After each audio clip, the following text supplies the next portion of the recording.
ABN Marathi news मध्ये आपल्या सर्वांचं स्वागत आहे। ताज्या बातम्यांसाठी एबीएन मराठी न्यूजला सबस्क्राइब। आमदार देवेंद्र कोटे यांच्या प्रयत्नाला यश। सोलापूर सिव्हिलसाठी नवे एमआरआय मशीन मंजूर। छत्रपती शिवाजी महाराज सर्वोपचार रुग्णालय सिव्हिल हॉस्पिटल येथे नव्या एमआरआय मशीनच्या मंजुरीचा मार्ग मोकळा झाला आहे।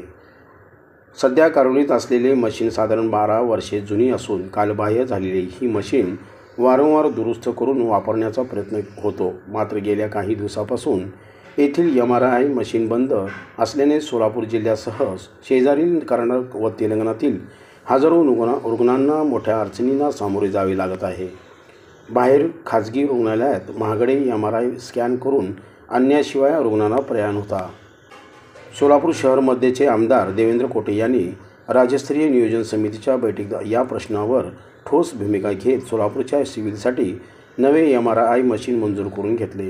राज्याचे उपमुख्यमंत्री तथा वित्त व नियोजन मंत्री अजित पवार यांच्या प्रमुख उपस्थितीत पुणे विभागीय आयुक्त कार्यालयात झालेल्या या बैठकीत आमदार कोटे यांनी सोलापूरच्या रुग्णांसाठी एमआरआय मशीनची तातडीची गरज असल्याचे स्पष्ट केले।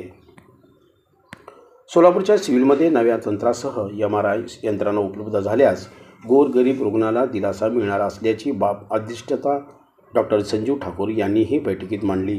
आमदार कोटे व अधिष्ठाता यांच्याशी झालेल्या चर्चेनंतर उपमुख्यमंत्री अजित पवार यांनी संबंधित विभागाच्या सचिवांना त्वरित निधी मंजूर करण्याचे आदेश दिले।